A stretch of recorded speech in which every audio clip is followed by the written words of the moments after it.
Sir, hello, আসসালামু আলাইকুম। আমি সিয়াম হাসান খান আপনাদের সাথে আজকে আছি যে ঢাকা বিশ্ববিদ্যালয় স্পেশাল ম্যানেজমেন্ট ক্লাস করবো আমরা একটা।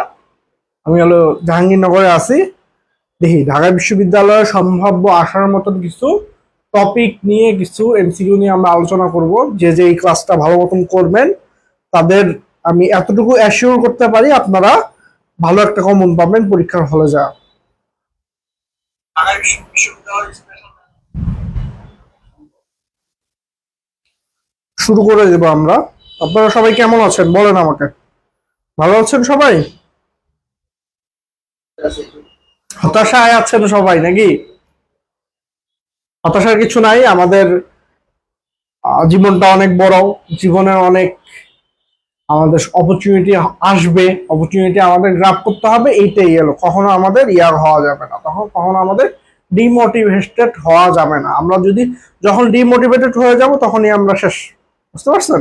ডিমোটিভেটেড হব না আমরা। আমরা সুশৃঙ্খল ওয়েতে, সিস্টেমেটিক স্ট্র্যাটেজিক ওয়েতে আগাবো, যাতে আমরা একটা ভালো একটা জায়গায় যাইতে পারি। আর আপনাদের সবার যেটা সমস্যা আমাদের অ্যাডমিশনের, সেটা হলো আমরা হলো অল্পতেই সবাই ঘাবড়া যাই। সিস্টেমেটিক ওয়েতে আমরা আগাই না। সিস্টেমেটিক ওয়েতে যদি আমরা আগাই, যে কোনো ভার্সিটি অ্যাডমিশন প্রিপারেশন অনেক ইজি, অনেক সহজ, যদি এটা সিস্টেমেটিক ওয়েতে করা হয়। একটা কথা আছে না, আমাদের সবাইকে অ্যাডমিশনে অন্তত কৌশলী হতে হবে। এত এত এত পড়ে অনেক সময় মাথায় থাকে না। আমাদের লিমিটেড যেখান থেকে কোশ্চেন আসবে ওইসব টপিক পড়তে হবে।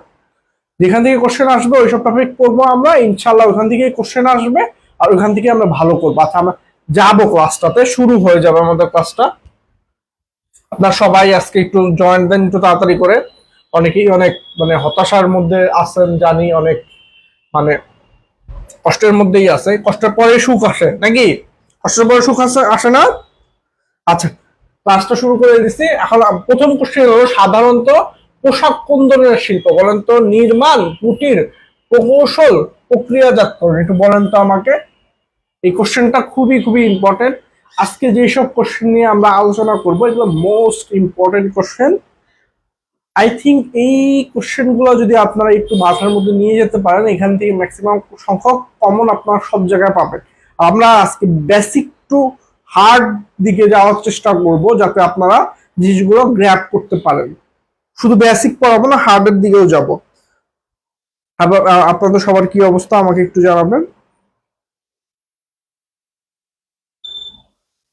ম্যানেজমেন্টের ক্লাসে স্টুডেন্ট কম থাকে সেটা সবাই আমরা জানি, তাও আমাদের মনোযোগী থাকতে হবে। কারণ management one of the easiest subject, but one of the most important subject.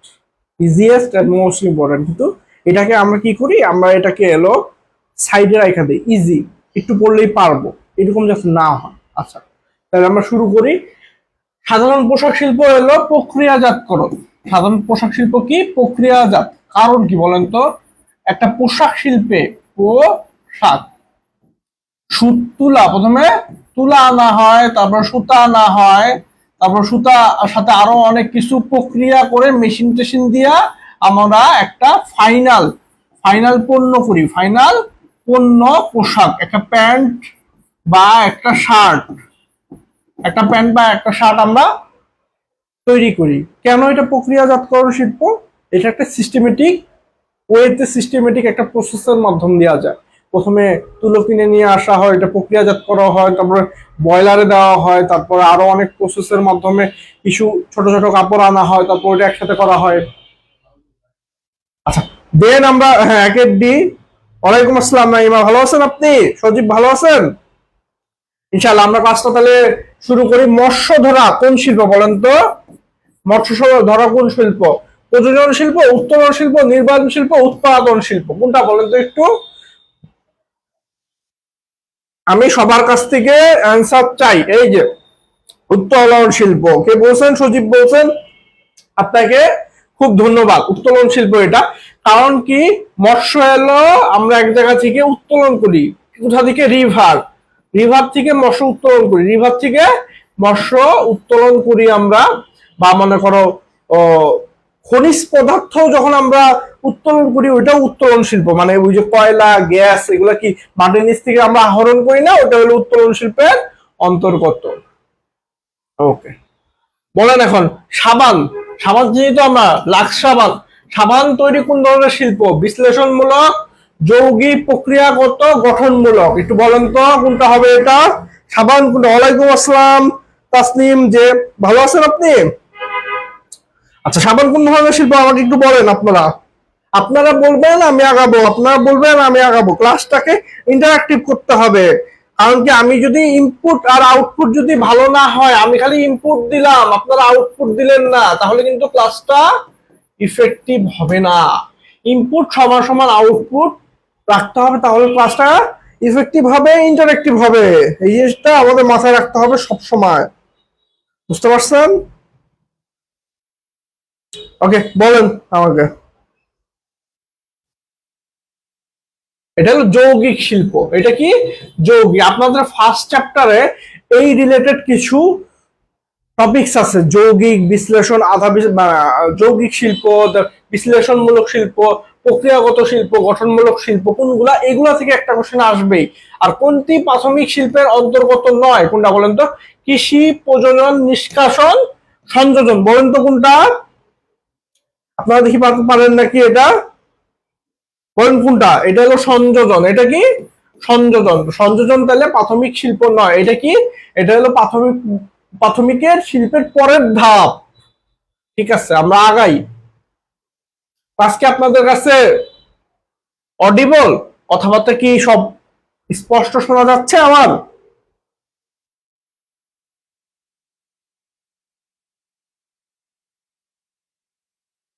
ঠিক আছে, এই যে যৌগিক, নাইমা ইসলাম বলছেন যৌগিক।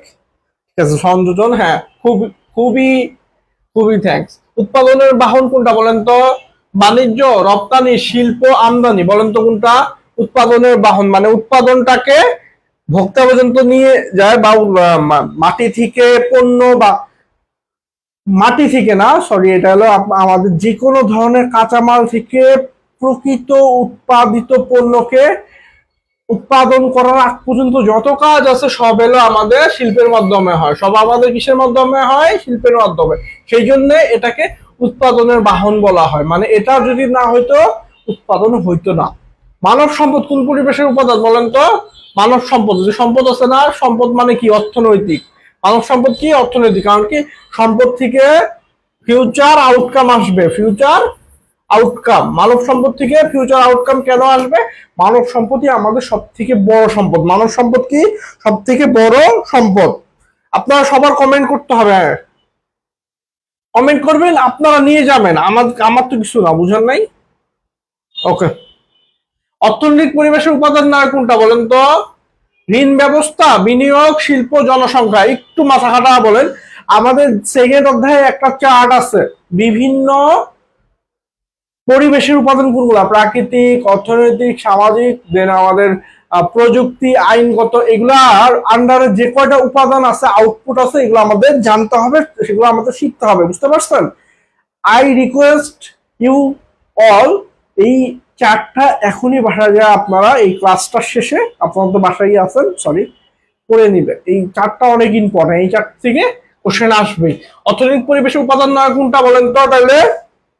হ্যাঁ তাসলিম, যে একদম সঠিক, জনসংখ্যা। তাহলে জনসংখ্যা কিসের উপাদান বলে যান একটু, আপনারাই বলবেন, আমি বলবো না আজকে ক্লাসে। বলেন তারপরে, কোন জাতীয় ব্যবসা বাংলাদেশ সবচেয়ে বেশি পরিলক্ষিত হয়? এটা সবাই পারার কথা। বলেন তো, সমবায় ব্যবসা, পাবলিক লিমিটেড কোম্পানি, এক মালিকানা ব্যবসা, অংশীদারি ব্যবসা, কোন ধরনের বিজনেস করা হয়? বলেন। আপনারা সবাই যদি আমাদের সাথে অ্যাড হবেন, তাহলে ক্লাসটা ইন্টারাক্টিভ হয়, না কিন্তু ক্লাসটা ইন্টারাক্টিভ হবে না। আই রিপিট, ক্লাসটা ইন্টারাক্টিভ হবে না। আপনাদের সবাইকে আমাদের সাথে কমেন্ট করতে হবে, ইন্টারাক্টিভ করতে হবে। হ্যাঁ, সামাজিক পরিবেশের উপাদান, থ্যাংক ইউ। এক মালিকানা ব্যবসা, কারণ কি, রাস্তায় বের হইলেই, রাস্তাঘাটে বের হইলেই আমরা সব থেকে বেশি যে বিজনেসটা দেখি, সবচেয়ে বেশি যে বিজনেসটা দেখি, সেটা কি? এক মালিকানা। এক সব থেকে বেশি দেখি কি এক মালিকানা বিজনেস, কারণ কি এক মালিকানা বিজনেসটা আমাদের সব থেকে ইম্পর্টেন্ট টাইপ অফ বিজনেস আর সব থেকে পপুলার টাইপ অফ বিজনেস হলো এক মালিকানা।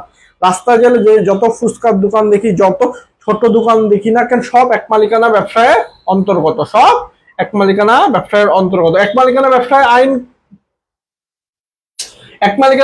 আইন কত সালের বলেন তো?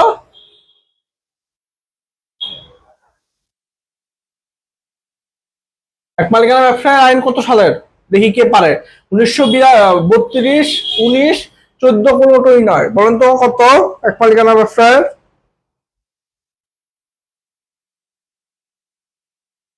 এটা হলো কোনোটিই নয়, এটা হলো কোনোটিই নয়। কারণ কি আমাদের এক মালিকানা ব্যবসায় কোনো আইন হয় না, এক মালিকানা ব্যবসায় কোনো আইন হয় না। আমাদের অংশীদারি ব্যবসা সহ আর যত ব্যবসা আছে এগুলোতে আইন হয়, এক মালিকানা ব্যবসায় কোনো ধরনের আইন হয় না। যে ব্যবসায় প্রত্যক্ষ ব্যবস্থাপনা তত্ত্বাবধান সম্ভব, কি বলুন তো, মানে সরাসরি থাইকা তত্ত্বাবধান, সুপারভিশন, সুপারভিশন সম্ভব কোনটা বলেন তো? সমবায় ব্যবসা, অংশীদারি ব্যবসা, এক মালিকানা ব্যবসা, রাষ্ট্রীয় ব্যবসা। এটাও হবে এক মালিকানা ব্যবসা, এটা হবে কি এক মালিকানা ব্যবসা। আপনারা কি বুঝতে পারতেছেন? এগুলো বেসিক, কিন্তু আপনাদের পড়াইতে হবে বেসিকের মধ্যেই তো আমরা গন্ডগোল লাগা দিই, তাই না? বেসিকের মধ্যে এই কোশ্চেনটা যে কত ইম্পর্টেন্ট, ঢাকা বিশ্ববিদ্যালয় আছে, ডিউতে আসে, এই যে আজকে যতটুকু পড়াইতেছে এখান থেকে ঢাকা বিশ্ববিদ্যালয় কমন পাবেন আপনারা। আর আপনাদের কাছে, সবার কাছে আমার রিকোয়েস্ট, কেউ থামবেন না। এখানে যারা আছেন সবাই সেকেন্ড টাইমটা দিবেন, কারণ কি second time is a best opportunity, second time is a best opportunity. এই জিনিসটা এখন বুঝবেন না, পরে যা বুঝবেন। আমি সবাইকে অনুরোধ করবো, সেকেন্ড টাইমে অনেক ভালো ভালো বিশ্ববিদ্যালয় আছে, তার মধ্যে জাহাঙ্গীরনগর অন্যতম। একটা বছর 6-7 মাস জীবনের কিছু না, আসলে জীবনে যদি ভালো কিছু পাইতে চান, কিছু একটা আপনাদের দিতে হবে, কিছু না দিলে কিছু পাওয়া যায় না। আপনি একটু কষ্ট করেন, আর কিছুদিন কষ্ট করেন, 6টা মাস কষ্ট করেন, আপনি সেকেন্ড টাইমে আই অ্যাসিওর ইউ আপনি ভালো একটা ভার্সিটিতে চান্স পাবেন, ঢাকা মানে জাহাঙ্গীরনগরে চান্স পাবেন, বা সেকেন্ড টাইমে আরো ভালো ভালো ইউনিভার্সিটি আসবে। কিন্তু কেউ আপনি ইয়া করবেন না 6% হারে, ঠিকই। চুক্তি উল্লেখ না থাকলে ওই সেই ঋণের উপর কয় পার্সেন্ট পায় বলেন তো? ঋণের উপর পায় হলো 6% হারে, ঋণের উপর পায় 6% হারে। এটা হলো আমাদের অঙ্ক আকারেও আসতে পারে, এটা ম্যাথ আকারেও আসতে পারে আমাদের, বুঝতে পারছেন? কোয়েশনটা খুবই ইম্পর্টেন্ট ছিল।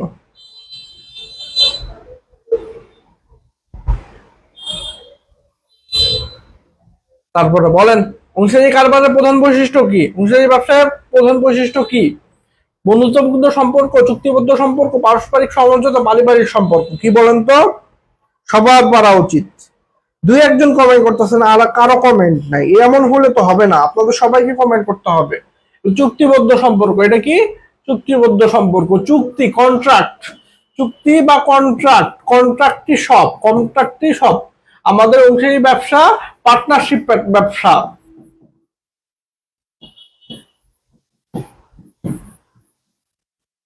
পার্টনারশিপ বিজনেসে কন্ট্রাক্ট বা চুক্তিতেই সব, চুক্তি অনুযায়ী আমাদের লাভ লোকসান বন্টন হবে, চুক্তি অনুযায়ী আমাদের যত সিদ্ধান্ত গ্রহণ হবে সব চুক্তির মধ্যে উল্লেখ থাকবে আমাদের। চুক্তি মেইন। বলেন, খুব ইম্পর্টেন্ট কিন্তু এটা। ব্যাংকিং ও অব্যাংকিং ব্যবসায়ের ক্ষেত্রে সর্বোচ্চ অংশীদার, খুব ইম্পর্টেন্ট, হাইয়েস্ট। সর্বোচ্চ অংশীদার সংখ্যা কয়টা? ব্যাংকিং ও অব্যাংকিং সর্বোচ্চ হলো, একটা হলো 10, একটা হলো 20, একটা হলো 10, একটা হলো 20। ব্যাংকিং এর ক্ষেত্রে 10 সর্বোচ্চ, 2 থেকে 10, আর অংশীদারের ক্ষেত্রে 2 থেকে 20, 2 থেকে 20। বুঝতে পারছেন? এটা আসে অনেক সময়, আমরা পারি না, পারি না। খুব ইম্পর্টেন্ট, এটা আসবেই। এক মালিকানা ব্যবসায়ের কোনো আইন নাই, আর অংশীদারি ব্যবসায় কত সনের আইন দ্বারা পরিচালিত হয় বলেন তো? 1932। 1932, বুঝতে পারছেন? এটা আসবে আপনাদের। বলেন এটা কি হবে? Contract of utmost good faith বলা হয় কোন ব্যবসায়ীকে বলেন তো? অংশীদারি, এক মালিকানা, কোম্পানি, সমবায়, এটা অংশীদারি। এটা আমি চ্যাটজিপিটি দিলাম, চ্যাটজিপিটি সমবায় দেখাইলো, কিন্তু অ্যাকচুয়াল অ্যান্সার হলো অংশীদারি হবে। কারণ কি, কন্ট্রাক্টের সাথে আমাদের অংশীদারির একটা খুব ভালো সম্পর্ক আছে, বুঝতে পারছেন? এটা আমি চ্যাট জিপিটিতে দিলাম, চ্যাট জিপিটি এখন সমবায় দেখাইলো, বুঝছেন? এই গেল অবস্থা।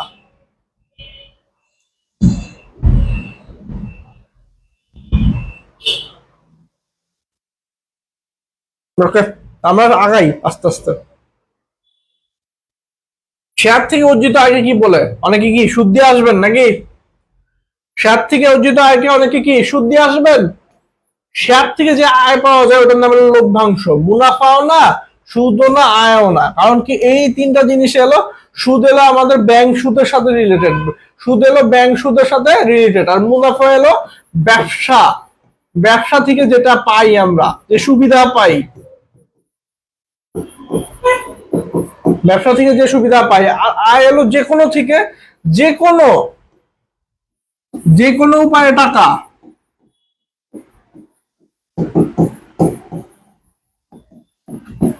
যে কোনো উপায়ে টাকা পাইলে ওটা কি আয়। আর ব্যাংক থেকে পাইলে ওটা সুদ হবে।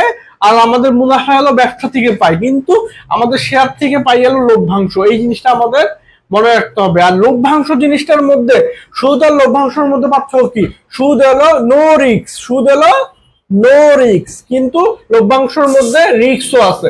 লভ্যাংশের মধ্যে রিস্কও আছে। এই বছর যদি আপনার কোম্পানিতে কম কম বিক্রিত হয়, মুনাফা কম হয় কোম্পানি, তাহলে তো আপনি লভ্যাংশ কম পাবেন। আর যদি বেশি মুনাফা হয় তাহলে বেশি লভ্যাংশ পাবেন। ফিক্স না, ফিক্স যেটা থাকবে ওটা সুদ, যেটার সাথে কোনো ধরনের রিস্কের সম্পর্ক নাই। কিন্তু আমাদের লভ্যাংশের সাথে রিস্কের সম্পর্ক আছে, লভ্যাংশের সাথে রিস্কের সম্পর্ক আছে। হ্যাঁ, 17 অনেকেই বলছেন, থ্যাংক ইউ আপনাদের সবাইকে।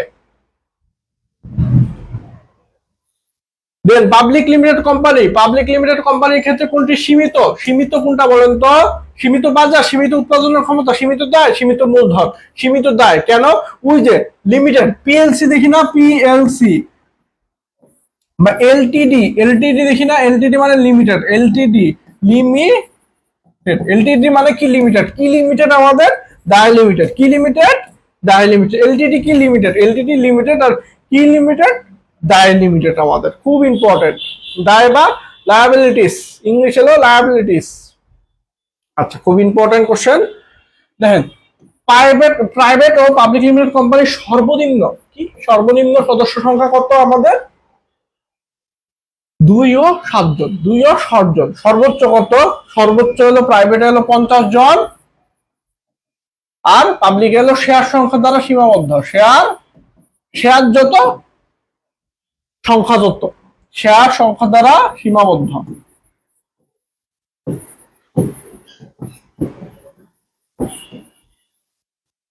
আমাদের শেয়ার যদি আমরা 100টা বিক্রি করে, তাহলে আমাদের সর্বোচ্চ 100 শেয়ার যদি বিক্রি করে 1000, সর্বোচ্চ 1000 শেয়ার যদি বিক্রি করে 10,000, সর্বোচ্চ সংখ্যা 10,000।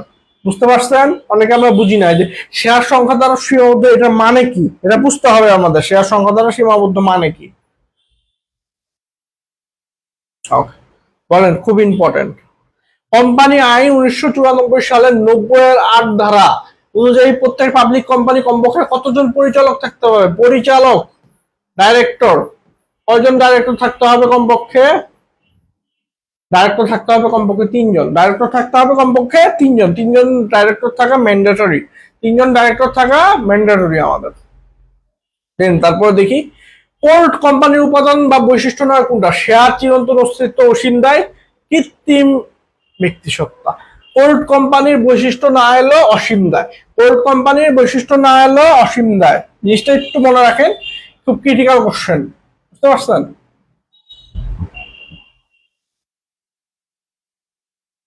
হুম, কাজী নাইমা ইসলাম, থ্যাংক ইউ। তাসনিম যে, তাকেও থ্যাংক ইউ। যৌথ মূলধনী কারবারের শেয়ার মালিকদের দায় কি দ্বারা সীমিত বলেন তো? লভ্যাংশ, বিনিয়োগ, শেয়ার, প্রদত্ত মূলধন। বলেন তো কি দ্বারা সীমিত এটা?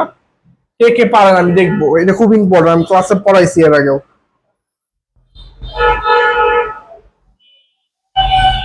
কি দ্বারা সীমাবদ্ধ বলেন?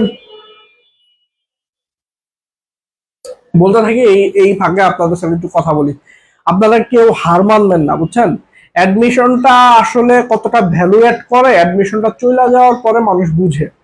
আপনাদের কাছে রিকোয়েস্ট থাকবো, যারা ফার্স্ট টাইমে চান্স পেয়েছেন আলহামদুলিল্লাহ, কংগ্রাচুলেশন। কিন্তু যারা ফার্স্ট টাইমে চান্স পান নাই, জীবনের সুযোগ বারবার আসে না, আরেকবার সুযোগ আছে আমাদের জীবনে, সুযোগটা কাজে লাগান। সেকেন্ড টাইমে সুযোগটা কাজে লাগাইতে হবে। যদি সেকেন্ড টাইমে সুযোগটা কাজে না লাগাইতে পারেন, আপনি সারা জীবন আফসোস করবেন। সুযোগ কিন্তু বারবার আসবে না।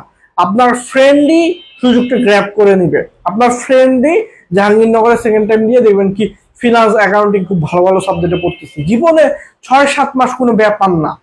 কারণ কি, আপনি যখন 4টা বছর শেষ করবেন, অনার্স লাইফ শেষ করবেন, মাস্টার্স লাইফ শেষ করবেন, চাকরি পাইতে আপনাদের কত বছর চলে যাবে এটা কেউ জানে না আসলে। আর যদি আপনি ভালো জায়গায় পড়েন, তাহলে চাকরির এই এই মানে হ্যাসেলটা তো নিতে হবে না। এই যে জাহাঙ্গীরনগর থেকে যারা পড়ে, যে সব সাবজেক্টে পড়ে, তাদের চাকরি নিয়ে কি হ্যাসেল পোহাইতে হয়? একটা জায়গায় না একটা জায়গায় চাকরি পাওয়া যায়। কিন্তু যারা জাহাঙ্গীরনগর না পায়া মনে করেন অন্যান্য বিশ্ববিদ্যালয়ে পড়ে, নন পাবলিক, তাদের কিন্তু চাকরি পাওয়ার জন্য খুব কাঠখড় পোড়াইতে হয়। বিশেষ করে সরকারি চাকরি বা প্রাইভেট জব, এমএনসি গুলোতে নেয় না, এগুলো তো কেউ বলে না।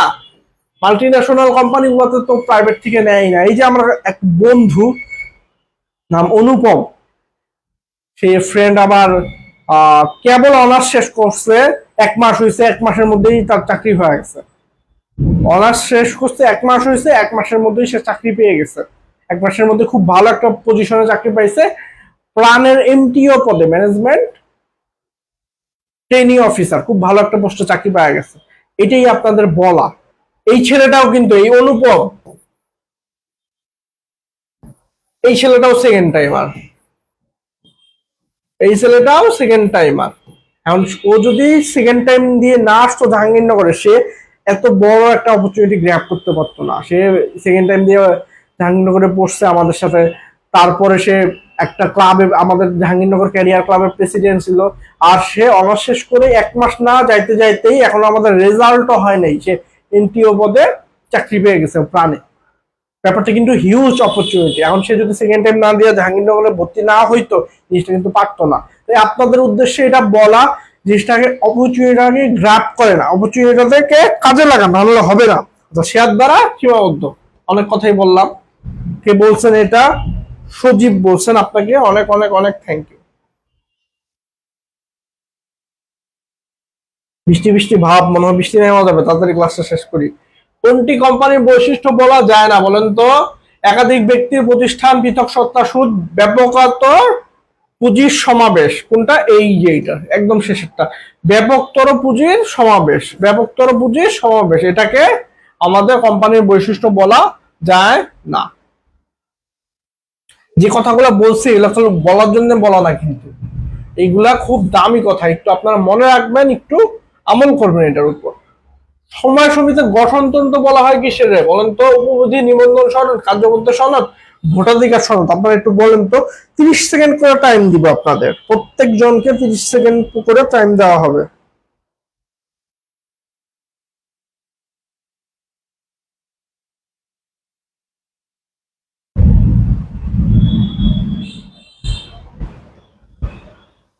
তবে ঠিক আছে,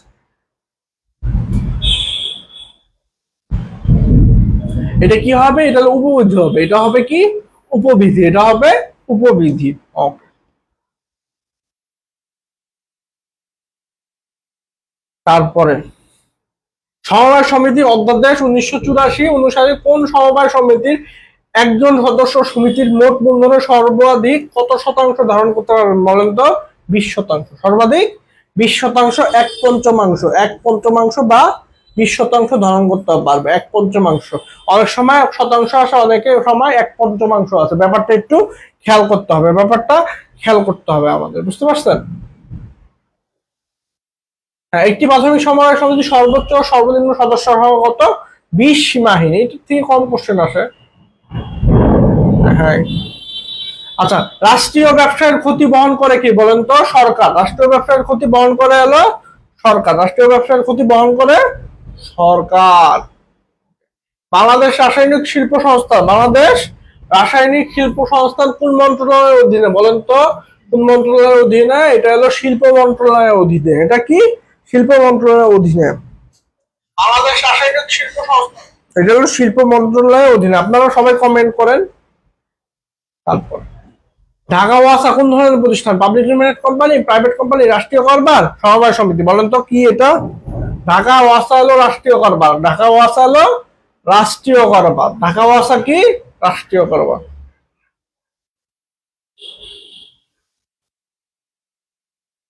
নিচের কোনটির মাধ্যমে আবিষ্কারকের তার স্বীকৃতি স্বরূপ একটি নির্দিষ্ট সময়ের জন্য একচেটিয়া মালিকানা প্রদান করা হয়? একচেটিয়া মালিকানা প্রদান করা হয় কিসে বলেন তো? পেটেন্টে। একচেটিয়া মালিকানা প্রদান করা হলো পেটেন্টে। একচেটিয়া মালিকানা প্রদান করা হলো পেটেন্টে। আমাদের এখানে বিদ্যুৎ চমকাইতেছে, বৃষ্টি নামবে ভয়াবহ। প্রচলিত 1911 সালের পেটেন্ট ও ডিজাইন আইন অনুসারে পেটেন্ট সনদ কত বছর পর্যন্ত কার্যকর হয় বলেন তো? 16 বছর। 1911 সালের আইন, এখন আইনটা চেঞ্জ হয়েছে। আপনি আপনাদের সবার কাছে রিকোয়েস্ট থাকবে একটু গুগল করে জেনে নেবেন এটা আইনটা কত সালের হয়েছে এখন। আচ্ছা, বাংলাদেশের পণ্যমান নির্ধারণকারী প্রতিষ্ঠান কোনটা? পণ্যমান নির্ধারণকারী প্রতিষ্ঠান হলো বিএসটিআই। পণ্যমান নির্ধারণকারী প্রতিষ্ঠানের নাম হলো বিএসটিআই। পণ্যমান নির্ধারণকারী প্রতিষ্ঠান হলো বিএসটিআই। দেন বাংলাদেশের সবথেকে পুরাতন এনজিও প্রতিষ্ঠান কোনটা? সবথেকে পুরাতন এনজিও প্রতিষ্ঠানের নাম হলো প্রশিক্ষা। সবথেকে পুরাতন এনজিও প্রতিষ্ঠানের নাম হলো প্রশিক্ষা। কোথাও প্রশিক্ষা দেওয়া, কোথায় ব্রাক দেওয়া, বুঝছেন? আপনারা একটু গুগল করে দেখেন একটু দাও। বাংলাদেশ সর্ববৃহৎ এনজিও প্রতিষ্ঠান কোনটা? সর্ববৃহৎ এনজিও প্রতিষ্ঠানের নাম কি? ব্রাক। ব্রাক ব্যাংকের বিকাশ, বলে না ব্রাক। ব্রাকের আবার আমাদের ইউনিভার্সিটিও আছে। ব্রাক কিন্তু খুব ফেমাস আর খুব ইম্পর্টেন্ট একটা জায়গা। বিজিএমইএ কাদের সংগঠন? বস্ত্র উৎপাদনকারীদের, পোশাক প্রস্তুতকারীদের, পোশাক প্রস্তুতকারক ও রপ্তানিকারকদের, বস্ত্র উৎপাদনকারী ও রপ্তানিকারকদের। এটা হলো পোশাক প্রস্তুতকারক ও রপ্তানিকারকদের। পোশাক প্রস্তুতকারক ও রপ্তানিকারকদের কি? বিজিএমইএ। তারপরে ক্ষুদ্র শিল্পে বিনিয়োগ কত টাকা হবে বলেন তো? ক্ষুদ্র শিল্পের বিনিয়োগ 10 কোটি। ক্ষুদ্র শিল্পের বিনিয়োগ হলো 10 কোটি। বৃষ্টি করতেছে তাই না বাবা? ব্যবসা শুরুর পেছনে যে বিষয়টি সর্বাধিক গুরুত্বপূর্ণ, ব্যবসা শুরুর পেছনে সর্বাধিক গুরুত্বপূর্ণ বিষয় কোনটা বলেন তো? উদ্যোক্তা। সবথেকে গুরুত্বপূর্ণ বিষয় হলো উদ্যোক্তা। ব্যবসা শুরুর পেছনে সবথেকে গুরুত্বপূর্ণ ব্যাপার হলো উদ্যোক্তা। সবথেকে গুরুত্বপূর্ণ ব্যাপার হলো উদ্যোক্তা। বাইরে একটা বৃষ্টি পড়তেছে, ভালো বৃষ্টি। দেন তারপরে ব্যবসা সংগঠন ও পরিচালনায় ঝুঁকি গ্রহণ করে কে? ঝুঁকি গ্রহণ করে এলো আমাদের উদ্যোক্তা। ঝুঁকি গ্রহণ করে উদ্যোক্তা। উদ্যোক্তার উপর দিয়ে সব যায়। উদ্যোক্তার উপর দিয়ে সব যায়। হ্যাঁ, আশা, ঠিক আছে। ওকে। ঝুঁকি গ্রহণ কি বললাম? ঝুঁকি গ্রহণ উদ্যোক্তার কোন ধরনের গুণাবলী বলেন তো? ঝুঁকি গ্রহণ, ঝুঁকির সাথে মানসিকের সম্পর্ক। ঝুঁকির সাথে মানসিক, এটা হলো মানসিক আমাদের গুণাবলীর অন্তর্ভুক্ত। এটা কিসের গুণাবলীর অন্তর্ভুক্ত?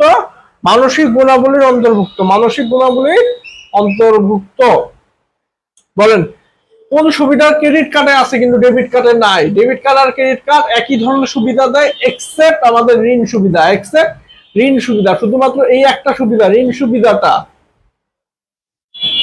মানে কি? আমরা যে মোবাইলে টাকা শেষ হয়ে গেলে কি ধার নেই না? এটা ওয়ান কাইন্ড অফ ধার। ঋণ সুবিধা কি? ওয়ান কাইন্ড অফ ধার সুবিধা। বুঝতে পারছেন? তারপরে কোন কোম্পানি সর্বপ্রথম ই বিজনেস প্রবর্তন করেন বলেন তো? Apple, IBM, Dell, Amazon dot com. সব থেকে প্রথমে ই বিজনেস হয়ে গেল অ্যামাজন.কম দেয়া। অ্যামাজন.কম দেয়া সর্বপ্রথম ই বিজনেস শুরু হয়। খুব ইম্পর্টেন্ট। আচ্ছা, নিজের কোনটি পরিধি সব থেকে ব্যাপক? সব থেকে ব্যাপক পরিধি কি? ই কমার্স, ই রিটেলিং, ই মার্কেট, ই বিজনেস। বিজনেসটাই হলো সব থেকে বড়। বিইউএসআই বিজনেসটা সব থেকে বড়। এটার মধ্যে ই মার্কেটিং, ই কমার্স আছে, ই রিটেলিং আছে, ই মার্কেটিং, সবগুলা এই বিজনেস পার্ট, এই ই বিজনেসের পার্ট, এইগুলা ই বিজনেসের এক একটা পার্ট, এগুলো ই বিজনেসের এক একটা পার্ট। ওকে, নিচের কোনটি ব্যবসায় নৈতিকতার মধ্যে পড়ে? নিচের কোনটি ব্যবসায় নৈতিকতার মধ্যে পড়ে? শ্রমিক কর্মীদের ঠকিয়ে বড়লোক হওয়া পরে না হবে নাকি? দেখি দেখি কি বড়লোক হওয়া, প্রতারণা, আশ্রয় গ্রহণ করা, বাজারে কৃত্রিম সমাজ সৃষ্টি করা, একচেটিয়া প্রবণতা পরিহার করা। এই যে এটা হবে কোনটি নৈতিকতার মধ্যে পড়ে? একচেটিয়া প্রবণতা পরিহার করা, একচেটিয়া প্রবণতা পরিহার করা। থ্যাংক ইউ, থ্যাংক ইউ, আপনারা অনেকেই পারতেছেন ব্যাপারগুলা। এই যে যারা এখানে কমেন্ট করতেছেন তারাই কিন্তু শিখবেন আলটিমেটলি, আর কেউ কিন্তু শিখা যেতে পারবেন না, এই ক্লাস থেকে কিছু নিয়ে যেতে পারবেন না। আপনারা যে ক্লাসটা করতেছেন, এই ক্লাস থেকে আপনাদের আউটপুট কি, ক্লাসটা একটু ভালো করে করি তাহলেই তো হয়। ব্যবসা সামাজিক দায়িত্বের প্রতি সচেতন হওয়া পিছনে সব থেকে বড় কারণ কি বলেন তো? কারণ আমাদের প্রতিযোগিতা বৃদ্ধি পাইতেছে, প্রতিদিন প্রতিযোগিতা বৃদ্ধি পাইতেছে। এখন এই প্রতিযোগী বাজারে টিকে থাকতে হলে, এই প্রতিযোগী বাজারে টিকে থাকতে হলে আমাদের যুগের সাথে তাল মিলা সামাজিক যে দায়িত্ব আছে, এই সামাজিক দায়িত্বগুলো পালন করতে হবে, সামাজিক দায়িত্বগুলা পালন করতে হবে আমাদের যুগের সাথে তাল মিলিয়ে। ওকে, নিজের কোনটি ব্যবসা নৈতিকতা না? নিজের কোনটি ব্যবসা নৈতিকতা না বলেন তো? পরিবেশ রক্ষায় ভূমিকা রাখা, মুনাফা বৃদ্ধিতে যে কোনো কার্য ব্যবস্থা, সরকারি নিয়ম নীতি মেনে চলা, আইনের প্রতি শ্রদ্ধা প্রদর্শন। কোনটা না বলেন তো? এই যে মুনাফা বৃদ্ধিতে যে কোনো কার্য ব্যবস্থা, মানে মুনাফা বৃদ্ধির জন্য যদি আমরা অবৈধ কার্য ব্যবস্থা করি, ওটা নৈতিকতার মধ্যে পড়বে না, ওটা নৈতিকতার মধ্যে পড়বে না। ঠিক আছে,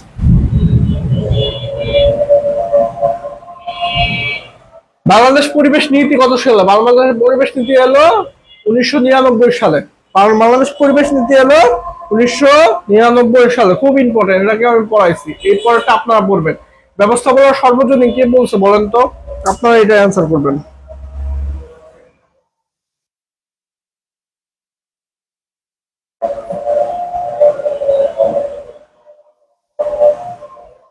অ্যান্সার করেন।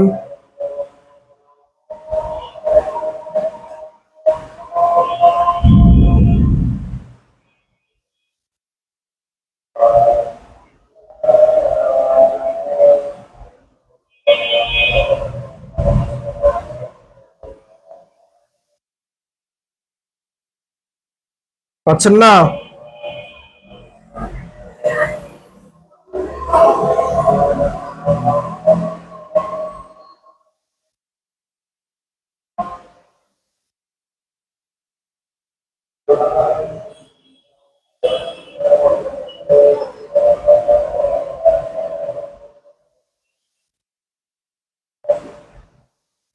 সাতচল্লিশের সি, সি কি? সক্রেটিস। ঠিক আছে, আর কিছু বেশি কিছু বললাম না, এটা সক্রেটিস। ওকে, ইপিস দি ক্রপ একটি কি বলেন তো? ইংরেজি শব্দ, রোমান শব্দ, গ্রিক শব্দ, ফরাসি শব্দ। এটা হলো একটা ফরাসি শব্দ। এটা কি শব্দ? এটা হলো ফরাসি শব্দ।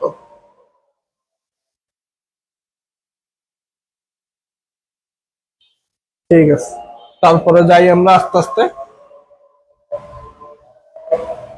আচ্ছা, কোনটা ব্যবস্থাপনা 6M এর অন্তর্ভুক্ত নয় বলেন তো? ম্যান মেশিন মানি মোটিভেশন, ম্যান মেশিন মানি মোটিভেশন, কোনটা অন্তর্ভুক্ত নয় আমাকে একটু বলেন আপনারা। ম্যান মেশিন মানি মোটিভেশনের মধ্যে কোনটা ব্যবস্থাপনা 6M এর অন্তর্ভুক্ত নয়?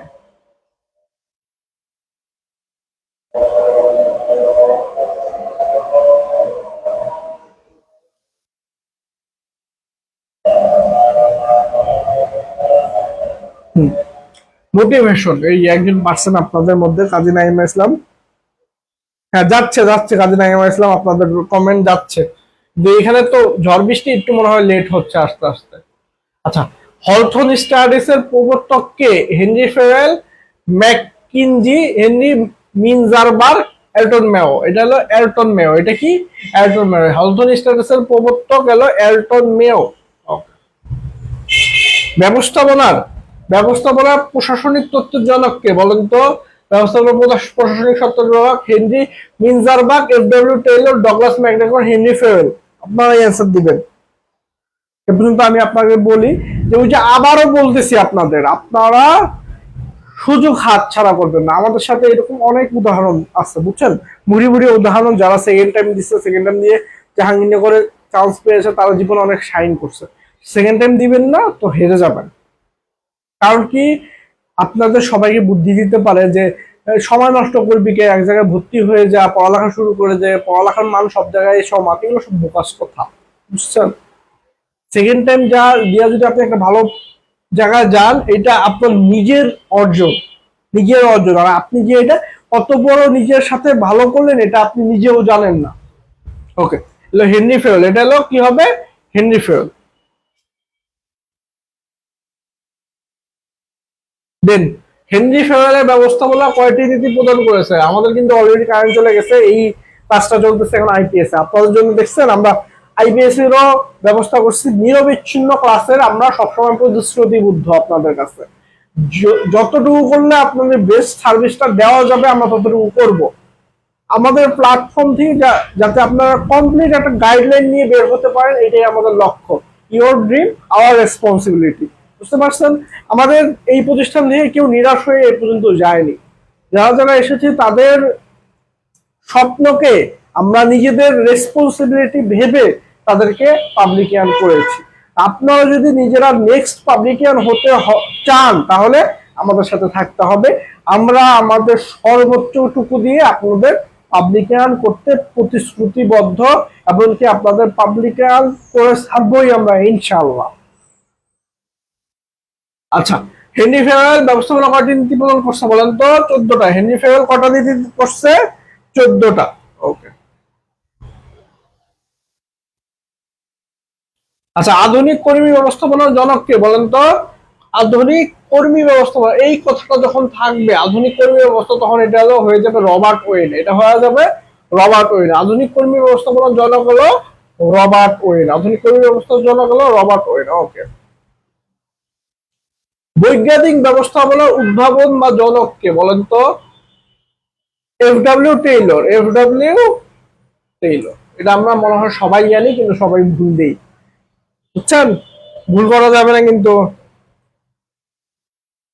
কোড অফ হাম্বুরারি। কোড অফ হাম্বুরারি রচিত হয়েছে কোন সভ্যতায় বলেন তো? এটা ব্যাবিলনীয় সভ্যতায় হয়েছে। এটা কোন সভ্যতায় হয়েছে? ব্যাবিলনীয় সভ্যতায় হয়েছে। বলেন এটা। ব্যবস্থাপনার নিজের প্রক্রিয়া কোনটা? প্রথমে এলো পরিকল্পনা। প্রথম পরিকল্পনা, সংগঠন, নেতৃত্ব, তারপর নিয়ন্ত্রণ। এই যে এটাই হলো আমাদের সব থেকে ইম্পর্টেন্ট। পরিকল্পনা কি? গোল সেট করা, গোল সেট করা। আর কি সংগঠন কি? ওই গোল অর্জনের জন্য আমাদের কর্মীদের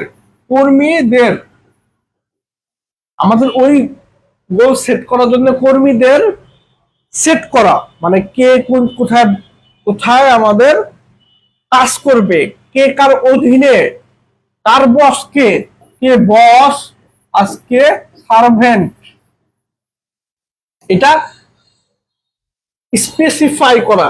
স্পেসিফাই করা। নেতৃত্ব হলো এই কর্মীদের আমাদের দিক নির্দেশনা দেওয়া। নেতৃত্ব হলো এই কর্মীদের আমাদের দিক নির্দেশনা দেওয়া। আর নিয়ন্ত্রণ হলো আমাদের কন্ট্রোল করা। নিয়ন্ত্রণ কি? কন্ট্রোল করা। ওকে, ঠিক আছে।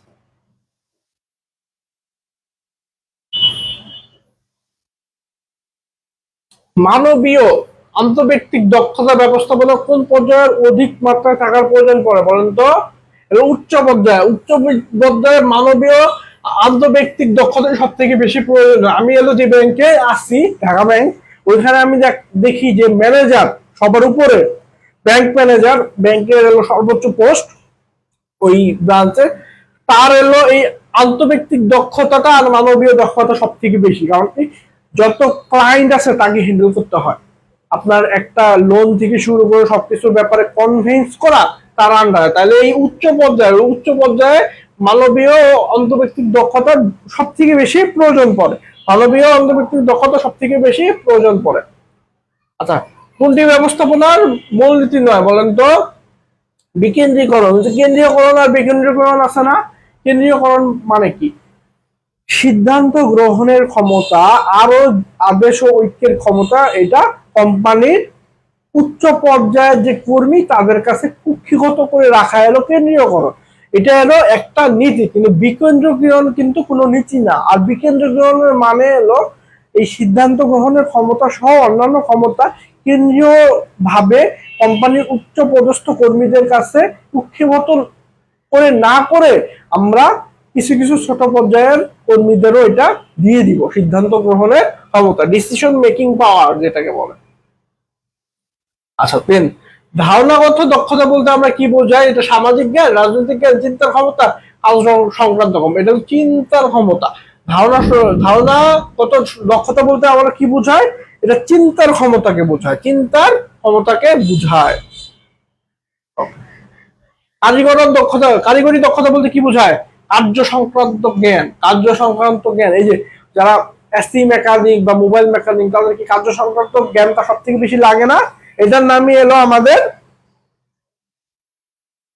কারিগরি দক্ষতা। এটার নাম কি? আমাদের কারিগরি দক্ষতা। তারপরে উচ্চ পদস্থ ব্যবস্থাপক হিসাবে বিবেচিত হবে না কে বলেন তো? সিইও, নির্বাহী পরিচালক, প্রেসিডেন্ট, সুপারভাইজার। এটা হবে সুপারভাইজার। সুপারভাইজার কখনই উচ্চ পদস্থ ব্যবস্থাপক নয়, তো নিম্ন পদস্থ ব্যবস্থাপক। ওকে, ক্লাসটা আপনাদের সবার কেমন লাগলো একটু বলবেন।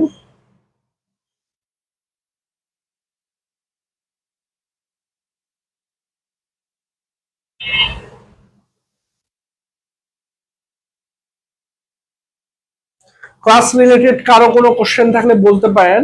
আর ওই যে বললাম, হেরে যাবেন না, নিজের মধ্যে কনফিডেন্স আনবেন সবসময়, নিজের মধ্যে সবসময় কনফিডেন্স, কনফিডেন্সটা দরকার আমাদের। যদি আপনি কনফিডেন্ট হন যে আপনি পারবেন, তাহলেই আপনি পারবেন, না কিন্তু আপনি পারবেন না। যদি একটা কনফিডেন্স নিয়ে আপনি মনে মনে কনফিডেন্স নিয়ে বলেন যে আমি একটা পাবলিকিয়ান হব, আমি জাহাঙ্গীরনগরে চান্স পাবো, সামনে ঢাকা বিশ্ববিদ্যালয় চান্স পাবো, তাহলেই আপনি চান্স পাবেন। তা না হলে কেউ কোনোদিন আপনাকে চান্স পাওয়াতে পারবে না। আর এই যে একটা পাবলিক বিশ্ববিদ্যালয়ের চান্স, এটা যে কত বড় একটা অপরচুনিটি আপনার জন্য বাংলাদেশের প্রেক্ষাপটে, বুঝছেন? কারণ কি, এটা আসলে কিছুই না ইন্টারন্যাশনাল প্রেক্ষাপটে, কিন্তু বাংলাদেশের প্রেক্ষাপটে আপনাদের ভালো করতে হলে, আপনাদের মধ্যবিত্ত পরিবার থেকে আপনাদের আইডেন্টিটি ক্রাইসিস রিমুভ করতে হলে, আপনার নিজের একটা ডিগনিটি, নিজের একটা আইডেন্টিটি ক্রিয়েট করার জন্য আপনার একটা পাবলিকিয়ান ট্যাগ দরকার খুবই, বুঝছেন? এই জিনিসগুলো এখন বুঝবেন না, আজ থেকে 3-4 বছর পরে যায় এরা বুঝবেন। আপনারা কি আমজনতা হবেন নাকি আপনারা স্পেশাল ক্যাটাগরির কেউ হবেন, যার মনে করেন কথার একটা ভ্যালু থাকবে, যার একটা কথার দাম থাকবে সব জায়গায়, পরিবার থেকে শুরু করে সব জায়গায় কথার একটা দাম থাকবে। এই জিনিসগুলো আপনার হবে। আমরা সেকেন্ড টাইম ব্যাচ অলরেডি শুরু করে দিয়েছি। আপনারা যদি কেউ ইন্টারেস্টেড থাকেন সেকেন্ড টাইম ব্যাচে, ইনশাল্লাহ যে কয়জন সেকেন্ড টাইম ব্যাচে আমাদের ভর্তি হবে, আমরা তাদের দায়িত্ব, তাদের স্বপ্নকে আমাদের রেসপন্সিবিলিটি হিসাবে নিব। তাদের ইনশাল্লাহ আমরা পাবলিকান করে ছাড়বো। আমাদের এত বছরের অভিজ্ঞতা, 4 বছরের অভিজ্ঞতাকে কাজে লাগায় আমরা যে কয়জন স্টুডেন্টকে ট্রেন করতে পারছি, গাইডলাইন দিতে পারছি, একটা স্টুডেন্টও বিফলে যায়নি। সবাই একটা ভালো একটা পাবলিকান হতে পেরেছে। তাহলে আপনি কেন পিছিয়ে থাকবেন বলেন? আমরা আপনাদের যতটুকু দরকার ততটুকু পড়াবো, যতটুকু পড়লে আপনারা মনে রাখা পাবলিকান হতে পারবেন ততটুকু আমাদের পড়াবো। আর আমাদের suggestion one of the best. আলতু ফালতু কিছু দিব না আমরা সাজেশনের মধ্যে, যেই সাজেশন দিব সেখান থেকেই আপনারা কমন পাবেন 100%। এই যে আজকে ক্লাসটা করাইলাম, এই ক্লাসটা এলো সবচেয়ে গুরুত্বপূর্ণ কিছু টপিক নিয়ে আমরা আলোচনা করলাম, গুরুত্বপূর্ণ কিছু এমসিকিউ নিয়ে আলোচনা করলাম। আপনারা যদি এগুলা ভালো মতন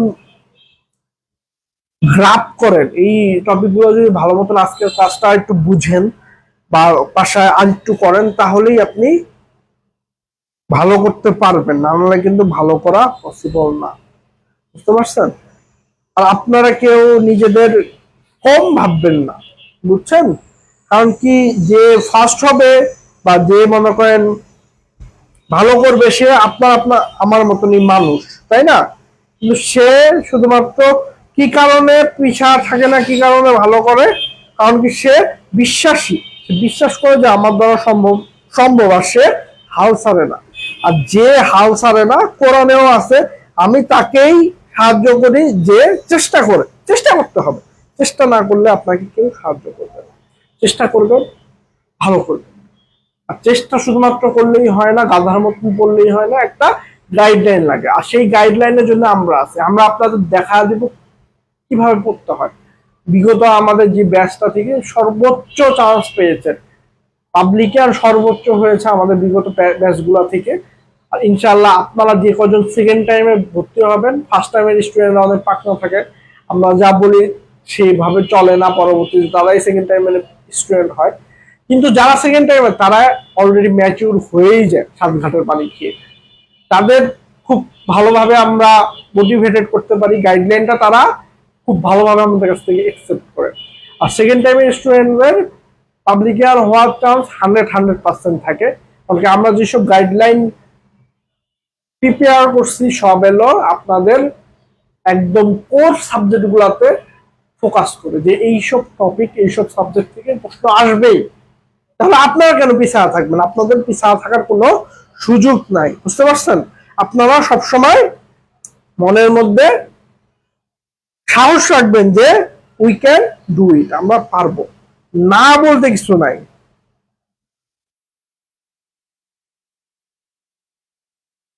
না বলতে কিছু নাই, ভালো করে পড়তে হবে আমাদের, আর ভালোভাবে ইউটিলাইজ করতে হবে আমাদের সময়টাকে। সময় কিন্তু চলে যাবে, এই যে 6-7 মাস, এটা কিন্তু কোনো সময় না আসলে, বুঝছেন? এই সময়টা আমাদের ঘুমায় ঘুমায় চলে যাবে, এই সময়টা খুব তাড়াতাড়ি চলে যাবে, বুঝতে পারছেন? এই সময়টা খুব তাড়াতাড়ি চলে যাবে, কিন্তু সময়টাও চলে যাবে, চান্সটাও হয়ে যাবে, তাই না? এমন কিন্তু না, সময়টাকে ইউটিলাইজ করতে হবে। যে সময়টাকে ইউটিলাইজ করবে, একটা কথা আমি বিশ্বাস করি, আপনি যদি ঘুমানো সারাদিন তাও সময় যাবে, আর আপনি যদি সারাদিন পড়ালেখাও করেন তাও আপনার সময়টা চলে যাবে। জীবনে সময় এমন একটা জিনিস, Times and time waits for না, কারোর জন্য অপেক্ষা করে না।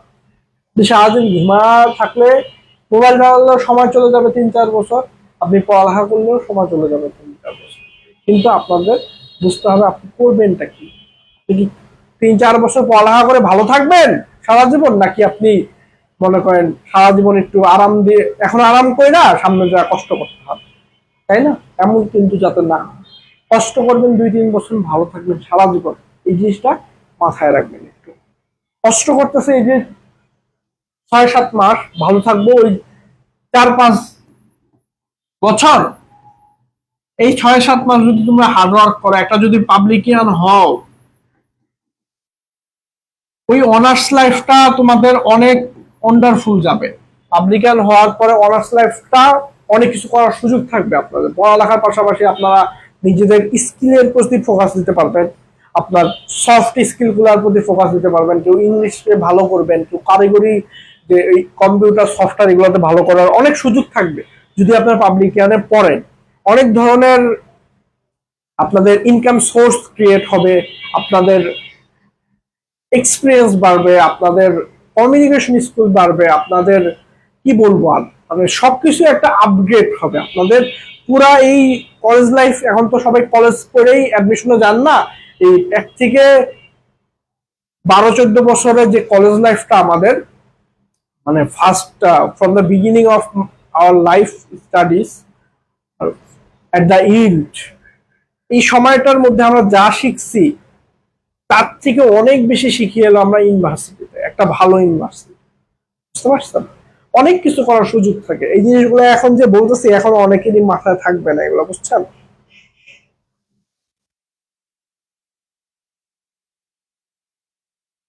তাহলে আপনাদের একটু মাথায় রাখতে হবে এগুলো, বুঝছেন?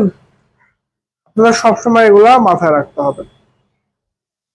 আমার কথাগুলো এখন অনেকেই বুঝবেন না, অনেকেই মনে করেন আরে কি বলে ভাইয়ারা, মানে এমন নাকি জীবনে অনেক ভালো করবে। এই কথাগুলাই এক সময়, এক মানে 1 বছর 2 বছর আগে একটা জায়গায় জায়গায় বলছিলাম, পরেই দুঃখের সাথেই বলতে হয়, পরে যখন বাসায় ব্যাক করতেছি, ওই 4-5 জন স্টুডেন্ট বলতেছিল যে কি বলে ভাইয়ারা, এর থেকে তো আমরা অনেক ভালো বুঝি, বুঝলেন? তারা এখন যে কি করতেছে লাইফে, সেটা তো আমি নিজের চোখেই দেখতেছি আর কি। এই আপনারাও এরকম এখন যা বলবো তা আসলে বুঝবেন না। হ্যাঁ, সব পাবলিক বিশ্ববিদ্যালয়ের প্রায়োরিটি এক বলতে পাবলিক বিশ্ববিদ্যালয় মোরালেসলি সব জায়গারই দাম বেশি, কিন্তু ঢাকার মধ্যে যেগুলো এগুলো একটু ওভার রেটেড, সব একটু ওভার রেটেড বাড়াইছে, কিন্তু বাংলাদেশের যে কটা পাবলিক বিশ্ববিদ্যালয় আছে সবগুলোরই ফেসিলিটি সেম। যে কয়টা পাবলিক বিশ্ববিদ্যালয় আছে সারা বাংলাদেশে সবাই স্বতন্ত্র, নিজেদের দিক থেকে বেস্ট। এইখানে আপনি পড়েন, শাহজালাল বিজ্ঞান ও প্রযুক্তিতে পড়েন আপনি, বা আপনি খুলনা ইউনিভার্সিটিতে পড়েন, বা আপনি মাওলানা ভাসানীতে পড়েন, বা আপনি অন্যান্য বিশ্ববিদ্যালয় যেগুলো আছে সায়েন্স অ্যান্ড টেকনোলজি, সবাই সবার নিজস্ব স্থান থেকে অনেক বেস্ট। কারণ কি আমরা প্রায়ই দেখি যে শাহজালাল বিজ্ঞান ও প্রযুক্তি থেকে বিদেশ মানে স্কলারশিপ নিয়ে বাইরের দেশে যায় সর্বোচ্চ। তারপরে আবার খুলনা বিশ্ববিদ্যালয় যেটা আছে, খুলনা বিশ্ববিদ্যালয়ের থেকে আমাদের যারা বের হয় গ্রাজুয়েশন করে তাদের ভ্যালুটা অনেক বেশি। রাজশাহী বিশ্ববিদ্যালয় আছে, রাজশাহী বিশ্ববিদ্যালয়ের ভ্যালু কিন্তু অনেক বেশি। আপনাদের পাবলিক বিশ্ববিদ্যালয় সবগুলো এলে একটা থেকে একটা বেস্ট, বুঝতে পারছেন?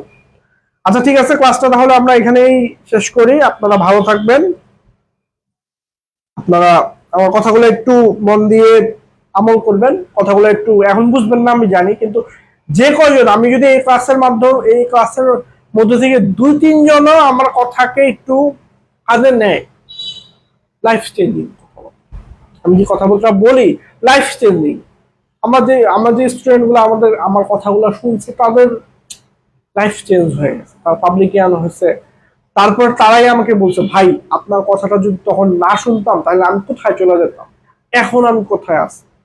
আমার একটা স্টুডেন্ট বরিশাল বিশ্ববিদ্যালয় আছে অ্যাকাউন্টিং এ, সে খুব নর্মাল স্টুডেন্ট ছিল, খুবই মানে পোর স্টুডেন্ট ছিল। পোর বলতে মানে পড়ালেখার দিক দিয়ে পোর, পড়ালেখা ওইরকম কিছু পারতই না।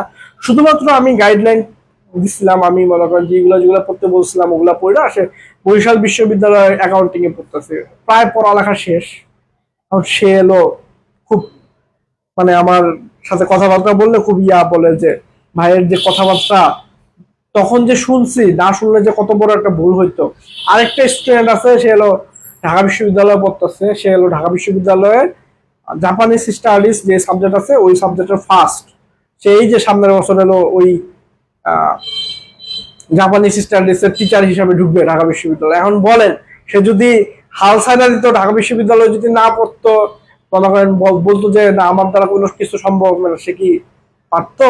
সে পারতো না। এখন সে একটা বছর পরে যা সে ঢাকা বিশ্ববিদ্যালয়ের টিচার হবে। ঢাকা বিশ্ববিদ্যালয়ের টিচার মানে বুঝেন লাইফ চেঞ্জিং অপরচুনিটি। এই যে বলি আপনাদের যে পাবলিক বিশ্ববিদ্যালয়ে পড়লে যে লাইফ চেঞ্জিং অপরচুনিটি গুলো ক্রিয়েট হয়, এগুলো তো এমনি এমনি বলি না, আসলে বিগত সালের এক্সপিরিয়েন্স থেকে বলি, বিগত সালে আমাদের এক্সপিরিয়েন্স থেকে আপনাদের বলি। এই তো কথা আপনাদের, আপনার সাথে অনেক কথা হলো। আবার ইনশাল্লাহ নেক্সট রবিবার যদি আমি বেঁচে থাকি ইনশাল্লাহ ক্লাস হবে। ঠিক আছে।